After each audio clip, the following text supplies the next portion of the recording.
अब जब से ये शरीर रचा गया और जब तक ये शरीर रहेगा तो इनका क्रम चलता रहेगा, शुभ कर्म और अशुभ कर्म का।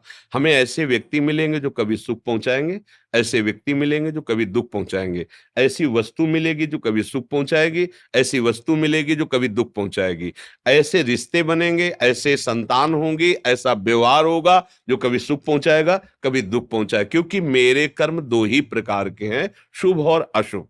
आप समझ लो, ये मेरे कर्म का परिणाम होगा। जब कोई मेरे सामने आकर मेरे साथ अभद्र वार्ता करेगा, दुख देने वाली चेष्टा करेगा, वो मेरा कर्म होगा, उसका कर्म नहीं। पहले ये बात माननी है। अब वो मेरे कर्म को निपटाने के लिए आया है, सायोगी है। जो मेरा कर्म निर्धारित किया गया है, दुख भोगना, वो शाम जैसे कोई एक है, मिलता है कि हृदय रो पड़ता है, उसके प्रेम में, उसके व्यवहार में आनंदित हो जाता है। एक है, हृदय जल जाता है कि भगवान कभी ऐसे आदमी को मेरे सामने मत लाना। तो रूप तो दोनों उसी के द्वारा भेजे गए थे। एक के द्वारा मेरे अशुभ कर्म का नाश कराया गया और एक के द्वारा शुभ कर्म का। शुभ कर्म का नाश हुआ सुख भोग के और अशुभ कर्म का नाश हुआ दुख भोग करके। पहली बात, अध्यात्म किसी की निंदा करने का राइट नहीं कि आप जो है किसी की निंदा करें। आपकी जो निंदा हो उसे सह जाएं। अध्यात्म का उपदेश, व्यवहार इसे बर्दाश्त नहीं करेगा। और परमार्थ का और ऊंचा स्थान, तुम हमें गाली दोगे हम तुम्हारा मंगल मनाएंगे, तुम हमारा अनिष्ट करोगे हम तुम्हें सुखी करेंगे। अध्यात्म का जहां प्रश्न कर रहे हो, एक अध्यात्म मार्ग के पथिक से प्रश्न कर रहे हो।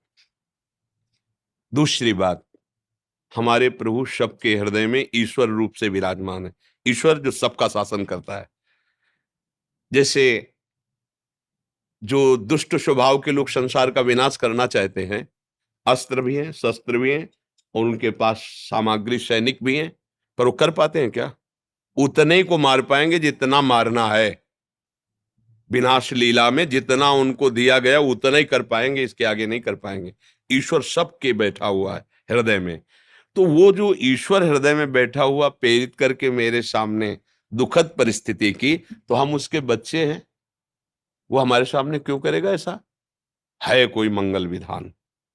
जैसे मां अपने बच्चे को ऑपरेशन कराने ले जा रही है, बच्चा सोच रहा है मां कितनी कठोर है, जबरदस्ती हाथ पकड़ करके बंधवा करके डॉक्टर उसे चीरा लगा रहा है, तो वो मां को भले कोस सकता है कि ऐसे व्यक्ति को सौंप दिया, लेकिन आंतरिक वो अज्ञान के कारण ऐसा सोच रहा है मां बड़ी कृपालु है, पैसा देके डॉक्टर से चीरा लगा के उसे स्वस्थ करना चाहती है, उस फोड़े को, उस मल को बाहर हटाकर वो निर्मल स्वस्थ करना। ऐसे ही मेरे भगवान मेरे किसी पाप कर्म रूपी फोड़े का ऑपरेशन करवा रहे हैं।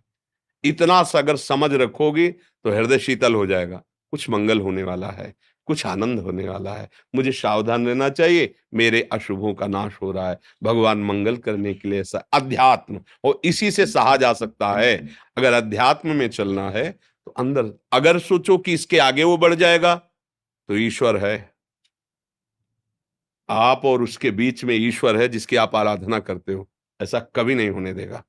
उतना ही होगा जितना विधान है। जो विधान है वो मंगल भवन के द्वारा किया गया, इसलिए मंगल हो ही नहीं सकता। हमारी सोच के कारण मंगल लग सकता है, क्योंकि हमने जो मंगल माना है उसके खिलाफ हो सकता है, लेकिन उसने जो मंगल निर्धारित किया है उसके खिलाफ नहीं हो सकता है। इसलिए मुझे अपनी रुचि को उनकी रुचि मिलाना चाहिए। जो ही प्यारो करे सोई मुझे भावे। अब इतनी बात समझ जाओगे तो अंदर से महात्मा बन जाओगे, बाहर से चाहे स्त्री शरीर हो, चाहे पुरुष शरीर हो, चाहे गृहस्थ हो, चाहे विरक्त हो। अगर ये समझ नहीं है तो फिर नहीं, फिर तो ये सब चल रहा है, झगड़ा, रिपोर्ट, लाठी डंडा, ये सब।